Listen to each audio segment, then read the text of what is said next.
আসসালামু আলাইকুম রহমতুল্লাহ। ও সারজি সালম, তুমি তো পটেটো গোলালো, কখন কোন দিকে গান গাও বড় বোঝা বড় দায়। তোমার শৌর অর্থাৎ ফাদার ইন ল, তিনি তো বিএনপির বিশাল বড় নেতা।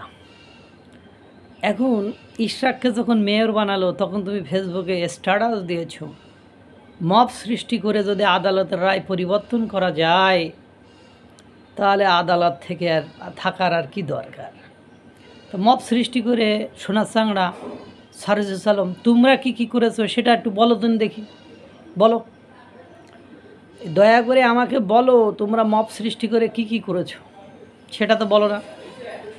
এই যে সরকার সিদ্ধান্ত নিয়েছিল, বা সরকার দীর্ঘ 9 মাস পর্যন্ত সিদ্ধান্ত, যতবার ডক্টর মোহাম্মদ ইউনূস আপনার কথা বলেছে আওয়ামী লীগ ইস্যুতে ততবার তো বলেছে আওয়ামী লীগ নিষিদ্ধ করার আমাদের কোনো পরিকল্পনা নেই, আমাদের কোনো ইচ্ছা নেই। কিন্তু আপনারা এনসিপির আপনাদের নেতা, আপনার সহকর্মী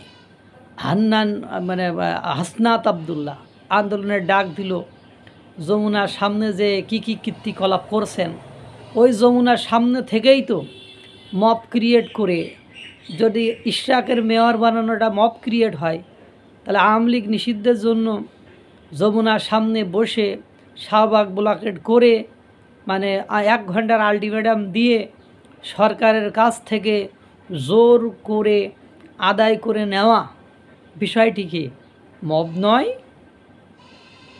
বলুন, আমাদেরকে বলুন, এটা কি মব নয়? আহা, কি দুঃখ সারজিস আলমের।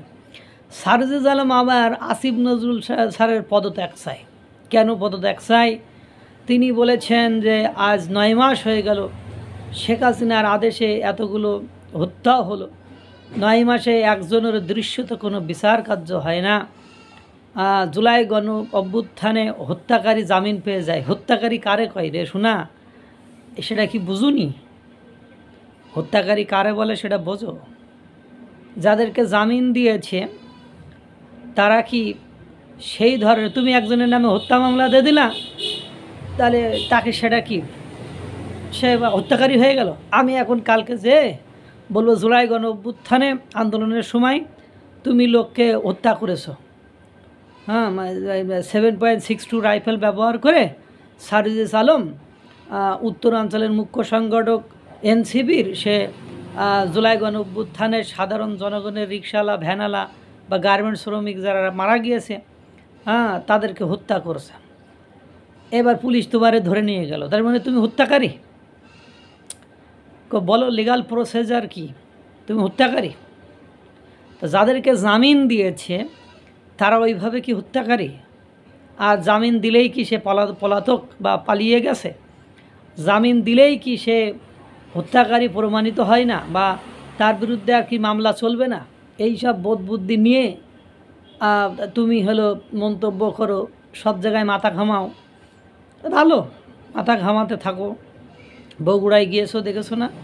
তোমার নেতাকর্মীরাই তোমার কথা শোনে না, ওই স্ট্যাটাস পর্যন্তই তোমার দৌড় ঝাঁপ। ইসির সামনে কালকে নিয়ে যাইতে পারো না 50 জন, 100 জন পার করে 200 জন লোক তো জোগাড় করতে পারো না, ওই স্ট্যাটাস পর্যন্তই সীমাবদ্ধ। কেন লাফালাফি দাফাদাফি যে করো সেটা তো আমরা বুঝি। ওই যে সময় হয়েছে, আরও বুঝবেন, ইশরাক মেয়র হবে, আরও কত কিছু হবে। এখন তারা মাঠ ছাড়তেছে না।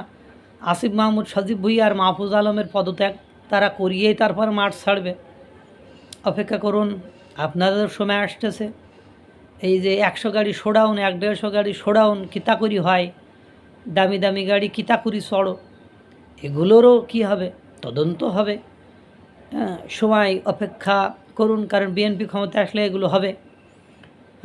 সেজন্য আপনারা বিএনপিকে সহ্য করতে পারেন না, সেটা আমরা জানি।